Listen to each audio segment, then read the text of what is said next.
Welcome back to another episode of the Body Wisdom Podcast.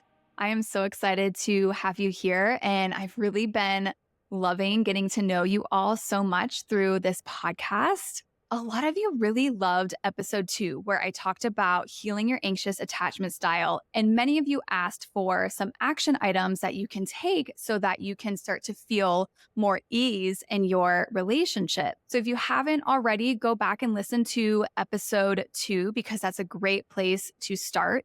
If you're interested in learning more about what exactly is anxious attachment, if you have those tendencies, and some tips in that episode. And today, I'm going to be giving you 3 action items that you can implement into your life so that you can feel more peace in your relationships. Because, of course, we desire to feel more grounded in our bodies, more ease in our relationships. We desire to feel cherished. We desire to feel loved, valued. We want to be seen by our partner. And it really begins with finding and cultivating that safety within our bodies. Because as you learned in episode 2, that the whole reason why we have an anxious attachment style and why we have these anxious tendencies in our relationships is because there is a lack of safety in our bodies. So I'm here to share with you 3 action items that you can take today so that you can start to cultivate that sense of safety in your body. It all begins with your body.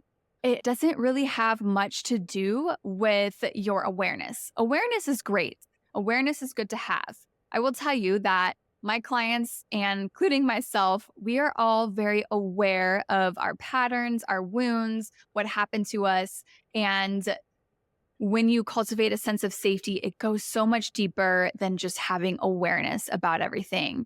We have to learn how to drop into our bodies.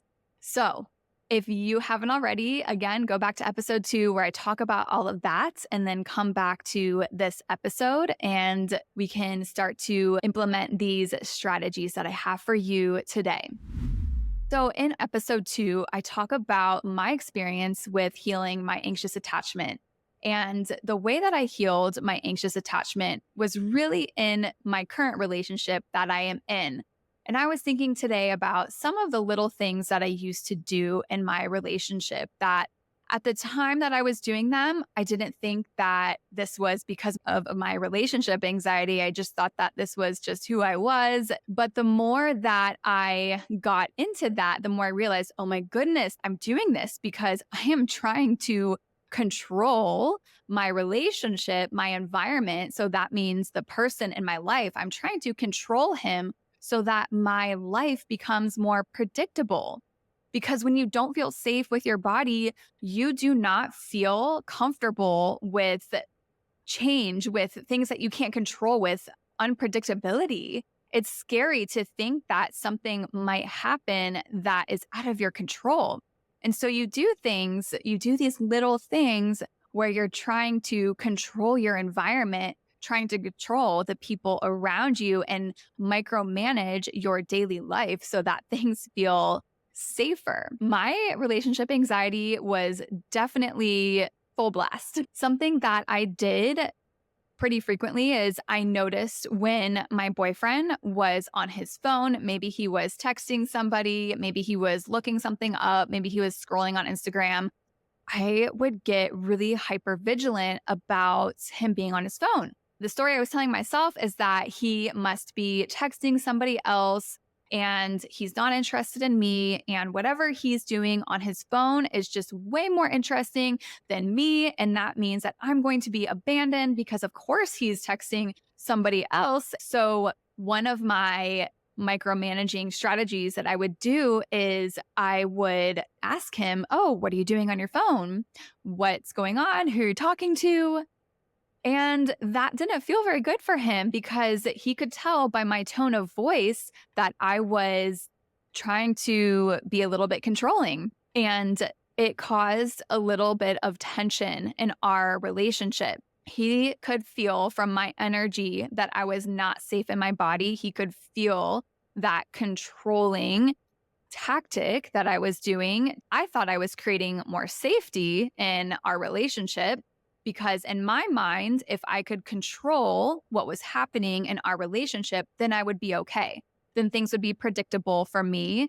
But if I couldn't control who he was talking to, then things were unpredictable. Maybe he was going to abandon me. This is something that I started to recognize. Oh, okay. This is because this is coming from my anxious attachment style, and I really desired to heal that.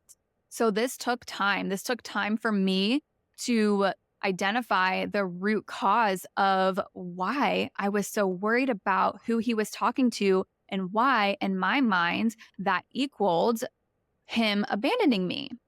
So, of course, I went through all of the inner child healing work. I took a lot of time to nurture my inner child, to give her a sense of safety. This required a full body surrender and a lot of time for me how to learn how to regulate my emotions through my body.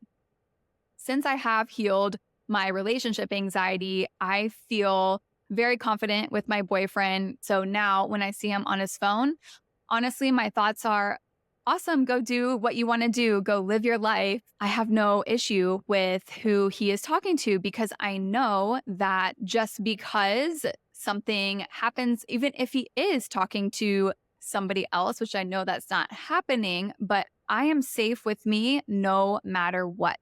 And that is what I help my clients with. And I've heard from my clients as they have gone through this healing work is that as they are dating and as they are in relationships, they feel so much safer in their bodies that no matter what happens in their lives, in their relationships, they are safe within their bodies. And that is all that matters. So let's get into some action items that you can take today to start feeling more grounded in your body and less controlling of others around you. I wish I could tell you that the key to feeling better in your relationship is just by taking some deep breaths, going to yoga, going for long walks, meditating, and reading books about feeling grounded in your body. Those are all really helpful things to do. I will never discourage you from doing those.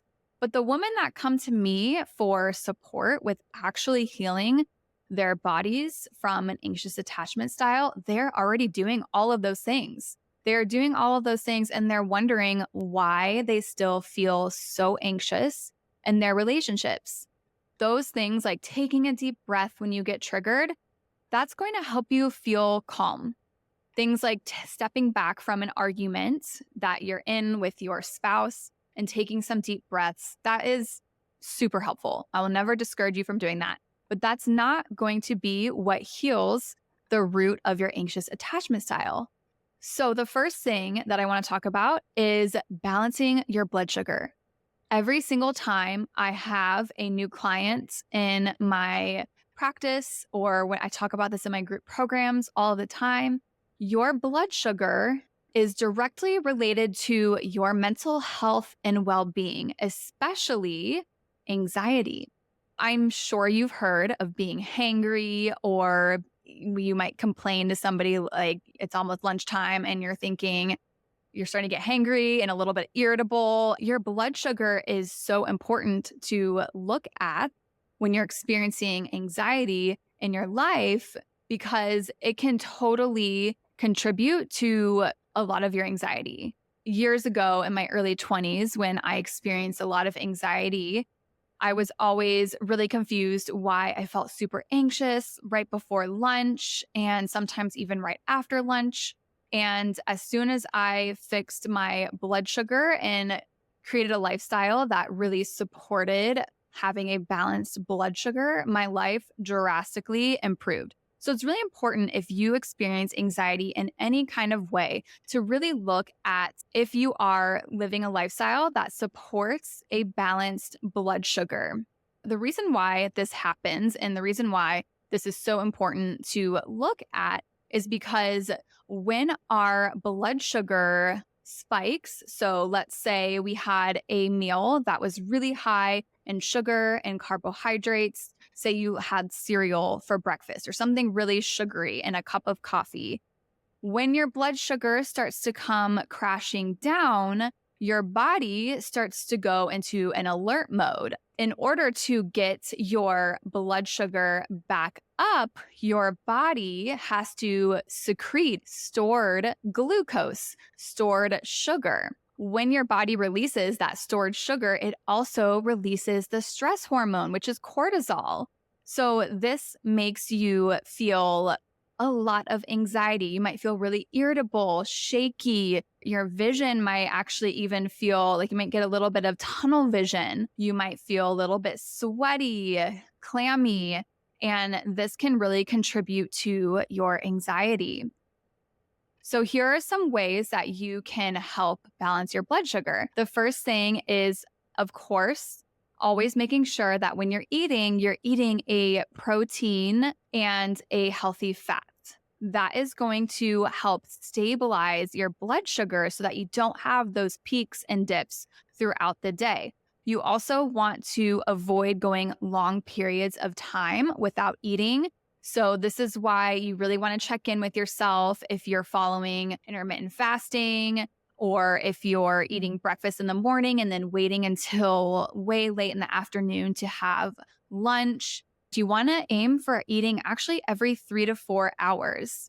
I personally eat about every 3 to 4 hours. I can't go very long between meals because I really value having a stabilized blood sugar. So I am always taking snacks with me everywhere I go. I love taking beef sticks, beef jerky, pistachios, so that way I can get in a quality protein and fat when I'm on the go. You also want to make sure that you are not skipping breakfast. Breakfast is the most important meal of the day. I know I used to wake up and just drink a cup of coffee, and then I would wonder why I was so anxious all the time. But there are actually quite a lot of studies that show when you drink coffee on an empty stomach first thing in the morning, it really messes with your blood sugar throughout the day. So if you're going to drink coffee or any kind of caffeinated beverage, this includes matcha, green tea, all of that, you want to make sure that you are eating protein before you have that cup of coffee or cup of matcha, and you will feel so much more grounded throughout the day. And I always say living a cortisol friendly life is a game changer. So if all of those tips sound really daunting, start with one. Maybe start with, instead of coffee on an empty stomach, try breakfast first with your protein and then have your coffee after that. So start with just one little thing, and that will help a lot. So, number two, when it comes to action items to help you feel more grounded in your body and safer in your body, is I want you to get comfortable with feeling sensation in your body. When it comes to regulating your emotions through your body, what that means is feeling comfortable with sensation. Feeling comfortable with the sensation of joy, of pleasure, of excitement, just as much as feeling comfortable with the sensations that come with sadness, anxiousness, loneliness, depression. All of our feelings come with sensations in the body. And so often people either avoid sensation and completely want to shut off sensation, numb from it, just shove it all down. Or people find that they react from sensation, that maybe they get a visceral reaction in their body and it makes them just want to go off on somebody. When you are healing an anxious attachment style, it's so important to get really comfortable with sensation. This is how you are going to regulate your nervous system and how you're going to feel more grounded and less anxious. And if you would like to, you can even close your eyes right now and just take some deep breaths in and out of your nose, out through your mouth, and scanning in your body different sensations that you feel. Maybe you feel a tightness in your throat or a rumbling in your stomach. Maybe you feel a heaviness in your shoulders, a tightness in your low back. Maybe there's a pain in your legs. And I want you to really focus on those sensations that are currently circulating in your body. And you can go ahead and open your eyes, but this is what is going to be so helpful when you are trying to connect to your body, when you're trying to drop into your body and feel more regulated. And when you start to get comfortable with feeling sensation in your body, you build a capacity, you build the strength, the resiliency in your nervous system to hold those sensations. When you can hold those sensations, you stop reacting, you stop trying to control everything around you. When you develop that capacity, you're also developing safety to hold everything in your body. And when you can develop that safety to hold all of those sensations in your body, you feel more grounded and you feel safe. You don't have to look around and hope that your boyfriend, your partner can hold those sensations for you because you hold them for yourself. And when you build that, that's when you learn how to self soothe through difficult sensations and difficult emotions.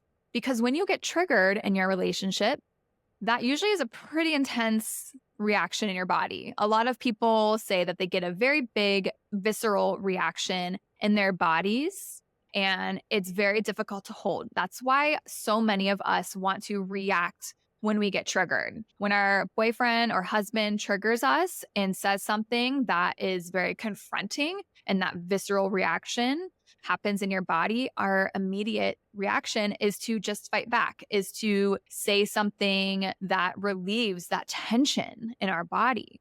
But when you get comfortable with sensation and when you get comfortable with holding some of that tension in your body, you can hold it and not react from it. And then that's when some of those micromanaging behaviors start to slowly go back. I remember when I built that capacity within my body to hold sensation, that's when I stopped asking my boyfriend, "Who are you talking to all the time on your phone?" Because I started to hold that tension in my body and I would question it. I would question, why do I want to ask him, who is he texting? Is it because I feel unsafe? Is it because I'm worried that he's talking to another woman and that I'm worried that he's going to just abandon me? If that's the case, which likely that's what it is, I need to soothe myself and remind myself that that's not what's happening here, that I have trust with my partner. That's why just taking a deep breath and doing things like journaling, things like that is all helpful, but that is not what ultimately builds capacity in your body. And so when you work with me, we go through a lot of different embodiment exercises so that you can build that spaciousness, that capacity in your body to hold sensation, hold tension, and be okay with it. If you have been loving this episode so far and you're really desiring to take this work a step deeper, I invite you to my program, the Body Focused Healing Program for Anxious Attachment. I love this group so much because it is actually a hybrid group program and one-on-one with me. So you have access to my course, Choosing Her, which will help you move through nervous system regulation and healing your anxious attachment style. And you also get a one-on-one session with me where you get to create a custom nervous system healing map, which is so helpful and is something that all of my one-on-one clients use truly in every aspect of their lives. I definitely recommend hopping in this program if this episode is really resonating with you. Head over to my Instagram and send me a DM if you are interested. All right, let's get back to the episode. The third action item that I want to give to you today is I want you to learn how to communicate with your energy. Let me know if you can relate to this, but when you're anxiously attached, we're usually pretty good communicators. I would say that an anxious attached woman is the best communicator out there. She typically has no problem sharing her feelings and how she feels. She doesn't usually have a hard time telling her boyfriend when something bothered her, or she doesn't have a hard time with communicating to him that something he did didn't sit with her well, et cetera, et cetera. And I feel as though we live in a society these days that really emphasizes speaking your truth. And it's important to do that, but I want you to try out how it feels to actually communicate with your energy. So, when you go and when something happens in your relationship, or if you're dating somebody new and you're tempted to tell them your whole life story, you're tempted to tell them all of your childhood wounds, I want you to communicate with your energy. If he says something to you that maybe triggers you, can you pull away a little bit? And can you, with your energy, communicate a boundary? Don't get me wrong, it is so important to make sure, when you're anxious, and it can be really empowering to communicate to your loved one, hey, I'm anxious. I might need a little bit more reassurance in these moments. But I just want you to try out maybe not over communicating and not giving them your whole life story, telling them this is what you need in detail. Let him figure it out. If you've been dating for a while and if you're married, this is really helpful. And you might have heard the term like picking your battles, but this can be really helpful when you're anxiously attached, because when you are anxiously attached, you tend to want to pick at somebody because, again, that's you trying to control what's happening around you, to control your environment. I want you to, when you need to set a boundary, set it with your energy. Maybe don't be as available, or if something was said that doesn't really sit right with you, maybe just like take a moment to sit in your own energy for a while and explore that and see why that triggered you in the first place. This is what I tell my clients all the time. When you are learning how to lean back in your body, and when you're learning how to find that safety within so that you can lean back, I want you to lean back even more. I want you to challenge yourself. How far can I lean back?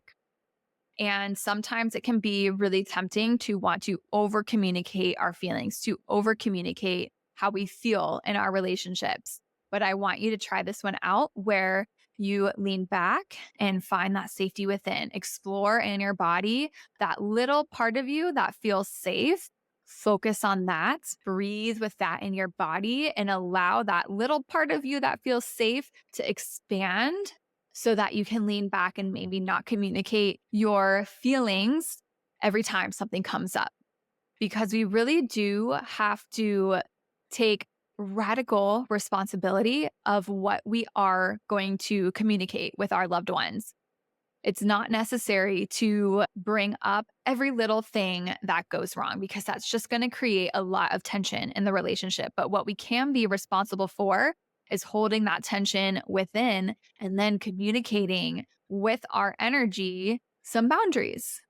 And this is all possible when you find safety within your body. And you're going to hear me say this so much, but safety is truly exactly what helps us feel more ease, more grounded, more secure in our relationships. So I really feel like these 3 action items that I gave you today are amazing places to begin when it comes to learning how to cultivate that safety within your body. Really checking in on your blood sugar balance, making sure that you are living a life that supports a balanced blood sugar, learning how to get comfortable with feeling sensation in your body, and communicating with your energy instead of your words. So, these 3 tips are game changers. It's a lot. So, maybe even just starting with 1 or 2 things that really resonated and felt good with you today, trying that out and seeing how that feels so that you can feel more grounded, more calmer in your relationships. If you're desiring to take this to the next level and you're really desiring how to feel safe in your body and to go through the body work that brings you ultimately to that level of safety within. My signature program, the Body Focus Healing Program for Anxious Attachment, is for you. It is currently open for enrollment. It is a hybrid group program as well as one on one experience with me. You go through a course portal that teaches you all of the steps that you need to know to regulate your nervous system and regulate your emotions through your body. And we also have a beautiful group chat in that program. And you also get a one on one session with me where we create a custom nervous system map for you. This program is changing lives. It is my biggest passion. I love it so much. And it has been so wonderful walking with the woman inside of this group. So I invite you to that program. The link to enroll is in the show notes, but feel free to send me a DM on Instagram if you want to chat a little bit more about that. But I hope that you all were able to take away some really helpful action steps today so that you can learn how to feel more secure in your relationships.